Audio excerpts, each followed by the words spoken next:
Live from the Garden, this is Visa Knicks Game Night. Knicks and the Sacramento Kings tonight. You go back 2 Saturdays ago, the only time that Jeremy Lin saw the court with the Knicks was garbage time. Then came that Saturday night game against the New Jersey Nets when the Knicks were dead in the water, down 12. Mike D'Antoni, desperate, called out Jeremy Lin. Look who's coming in. Jeremy Lin. Jeremy Lin drives and finishes. Nice play from Lin.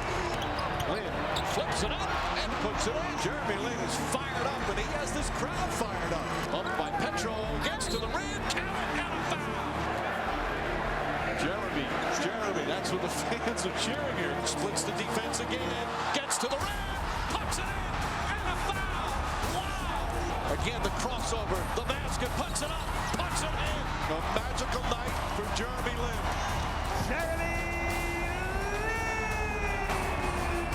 The starting point guard for the Knicks tonight, Jeremy Lin. That's right, and for Jeremy Lin tonight the story is, what do you do for an encore?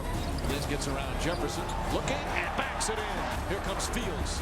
Fields to Lin. Lin reverse, backs it in. Lobs to Chandler and the finish. Jeremy Lin picking up where he left off. Jeremy Lin on the drive, right to the basket. Lin splits the defenders, gets inside, lefty layup, puts it in. Sensational move from Jeremy Lin. Lin pushing ahead to Shumpert, back to Lin. Lin gets hit, puts it in, and a foul. Lin on the drive, flips it up, banks it in, and a foul. Jeremy Lin with his second consecutive career night. What did you have to do to put pressure on the defense and make and create your shot? Just be aggressive. Just be aggressive and just really try to attack the big man on the pick and roll.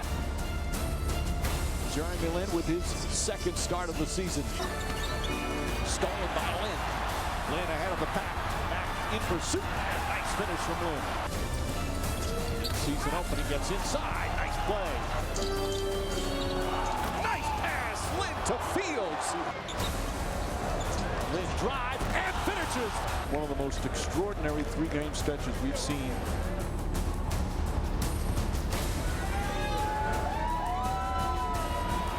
Straight for the Knicks. Artest coughs it up. Here comes Lin. All by himself, and he puts it in.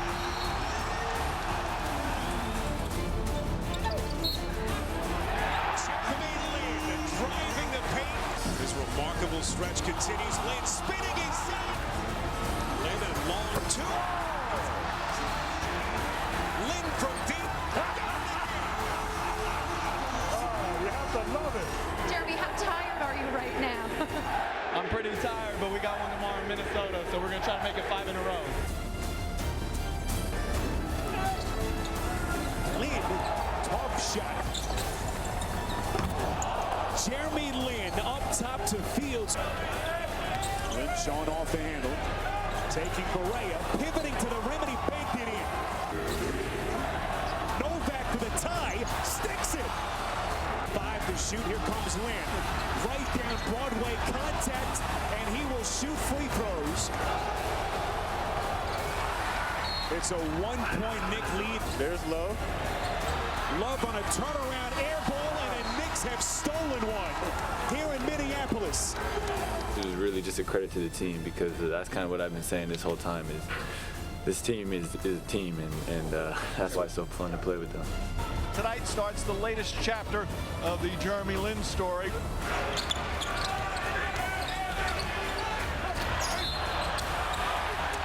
Shot clock down to 5. Lin fires up a 3 and puts it in. Lin to Shumpert. Lin fakes the 3, drives, goes in for the layup. It's good, and a foul. 1-point game, and Lin can tie it with a free throw. Crowd on its feet here at the Air Canada Center. Lin puts it up. Bang! Jeremy Lin from downtown, and the Knicks take the lead.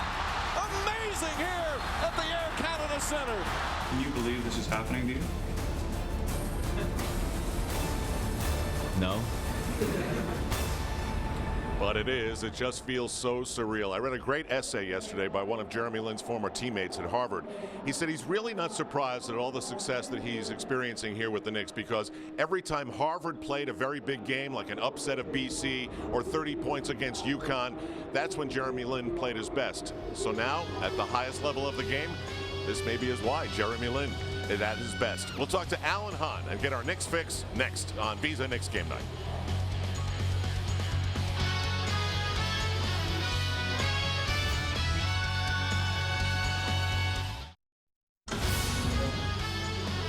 It's time for our Knicks fix on Visa Knicks Game Night as we get set at Madison Square Garden for the New York Knicks and the Sacramento Kings. Last night in Toronto, to Linfinity and beyond. The puns just never stop. And meanwhile, tonight at Madison Square Garden, a lot of shirts that simply did not exist just 2 weeks ago on display. Al Trautwig in the Geico Studio Suite. Alan Hahn joins us from our courtside studio. He'll be part of our post-game coverage as well. You know, Alan, the Sacramento Kings come in and they bring back memories of Jeremy Lin and his evolution process. Yeah, it was 4 games into his career as a Knick when Jeremy Lin got into the game against the Sacramento Kings on New Year's Eve. Played little less than 4 minutes. How about 4 fouls, 2 turnovers? And you know, he struggled, and you didn't see it, and that's why everybody says, where did this come from? How could you not see this player at the end of your bench? Well, you see some of these highlights. These aren't exactly some memorable highlights for Jeremy Lin. Does come up with a steal here, but now Jet gets the offensive foul, one of his 4 fouls in those less than 4 minutes, so he struggled. But then a month later, here he is now, second half against the Rockets, getting into the paint. We actually talked about this in one of our pregame fixes, and it showed that he was a player who could break down a guard, get into the paint. 3 games after that Rockets game, he got in against the Nets, and the rest is history. Now, nobody wants to get ahead of themselves here, but the numbers are what the numbers are. Is there any way that you can compare what Jeremy Lin is doing to the other perceived great point guards in the NBA? Yeah, actually there are. There's some ratings out there. There's assist percentage and turnover percentage, which shows you that the more a point guard and a playmaker is handling the ball, the numbers will be consistent with some of the top playmakers in the game. For instance, Steve Nash, 58.3% assists when he's on the floor for his team's baskets. That's the highest in the league. Jeremy Lin at 48 would be number 2 if he counted right now. But you can see the turnovers as well. He had some high turnovers, 8 turnovers against the Raptors last night. Does stand out, but if you see, the percentage is right there with the guys who are handling the ball the most and making the most plays in the NBA.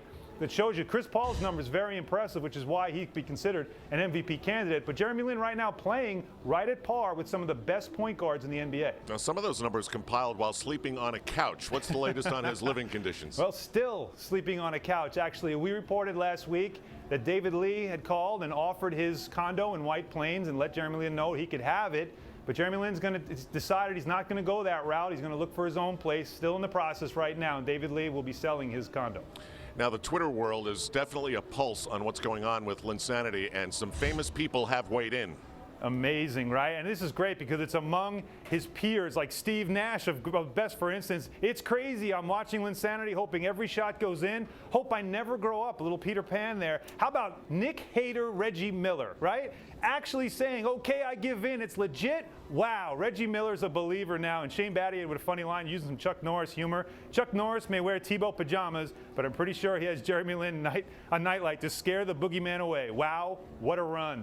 Even more, David Lee, old friend, says Jalen's shot was great. His celebration, I'll say, was fair at best. LOL. That's an inside joke because he and Jeremy Lin been joking about the fact that he really doesn't celebrate a lot. Chris Paul, another one of his peers, watching this Knicks versus Raptors game. Huge shot by Jalen. Respect. And Manu Ginobili, who just came back from an injury. Jeremy Lin keeps getting bigger. Today, 27 points, 11 assists, and just saw the game winner. What a story. Happy for him and the game. Just terrific feedback from around the league, from Jeremy Lin's peers who are noticing that he is more than just a novelty. It's become an absolute must-read tool to follow this league and all sports. Now, as we talk about J.R. Smith, a player we've talked about many times, coming back from China, he tweeted that he was supposed to be back in the United States today. Is he going to be a Knick or is he going somewhere else? Well, he's still flirting with some other teams. He actually talked to Mike Brown, the coach of the Los Angeles Lakers, yesterday because the Lakers are really trying hard to convince him to sign with them. They only have the veterans minimum, a prorated number, as well as the Clippers. You have Chris Paul, you have Chauncey Billups, who played with him, and Kenyon Martin as well, who came over from China, is now playing with the Clippers, who are all trying to convince him to take less money. The Knicks have the inside track because they do have Carmelo here, who he played with, and they also have that room exception, which is a little more money, $2.5 million, that they can offer him, and a spot where he could be a big-time scorer off the bench for this team and give them some of the offensive perimeter scoring they need. I'm believing and I'm hearing that he's leaning towards coming to the Knicks, and we can know something very soon. His season in China ended today. See you later in the studio for the Ford Knicks postgame. You got it, Al. That's Alan Hahn's Knicks Fix. We'll take a break here on Visa Knicks Game Night as we get set for the Knicks and the Sacramento Kings. When we come back, Bill Pito has a Lincoln MSG 150 update.